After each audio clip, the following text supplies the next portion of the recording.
Hello and welcome to my ad campaigns reflection video. I'm Lachlan Pentecost and I'm a creative from Team 2.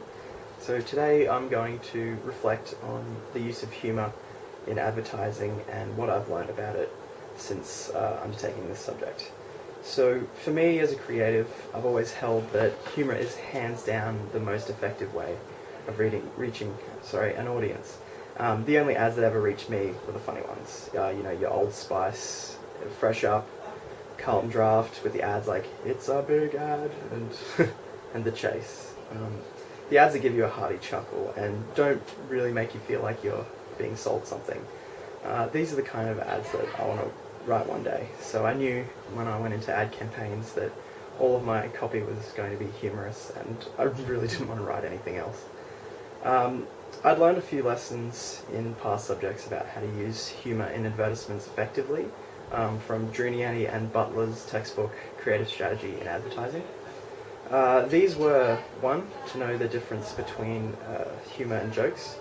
Number 2 was to relate to the human experience. And number 3 was to know how to use wordplay effectively without going overboard.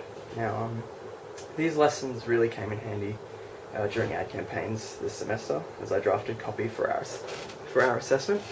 I also saw lesson 3 followed really well by the winning group with Intervention. I thought that was a masterful piece of wordplay that really grabbed your attention. So over the course of ad campaigns, I was prompted to conduct a lot more research into humour in advertising. If I was going to be steadfast in my goal to write comic pieces exclusively, I had to be able to justify it to my group. But my belief that humour is the best way to go was definitely confirmed immediately once I looked into it. First of all, in Strick et al.'s 2013 from the European Review of Social Psychology, it was found that while consumers actively resist and avoid advertising messages normally, they're less likely to do so with humorous messages. This meant that the way I interacted with ads personally was very similar to wider society. I then discovered Sebri's 2012 article in the Journal of Marketing Theory and Practice, which found that humour enhances attention, increases the storage of words or images in the memory, and builds a positive attitude towards the advertisement. And this made perfect sense to me, as I've seen a million dramatic tearjerker advertisements, but I couldn't name a company that any of them came from, because they all just tend to blur together. So after this, I delved into a more specific theory of humour within Brown, Badbury and Pope's 2010 article in the Journal of Advertising. This was the incongruent humour theory, which states that humour is derived from the recognition that something is irrational, unexpected, or improper. To add to this, Shabir and Thwaites' 2007 article in the Journal of Advertising discusses that humour is a tool which often allows advertisers to skirt around taboo images or themes. And our most well-received creative execution combined these ideas. A hoon in an empty parking lot creates artwork using drift marks. And the audience is shown what he thinks he's drawn versus what he's actually drawn. Now, the real image turns out to be phallic, and we were able to get away with this due to our comic representation of the act.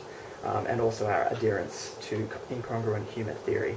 I will note for the future, however, to make sure that my copy is not excessively vulgar in order to avoid any kind of ethical breaches. This semester I did learn that humorous advertising can have problems sometimes. Isend, Plagerman and Solweddel's 2014 article in the Journal of Advertising notes that one must be very careful in the context of gender roles. The use of stereotypes, even when intended as humour, can easily lead to a great deal of negative impacts on a brand. And while I was not planning on using stereotypes as a device in my future copywriting career, it helps to have learned during ad campaigns just how easily lines can be crossed. So here's hoping I can carry my love of comedy into my future career. I know the industry will definitely be calling for more versatility, but it's great that I've learned so many arguments to prove humour's usefulness.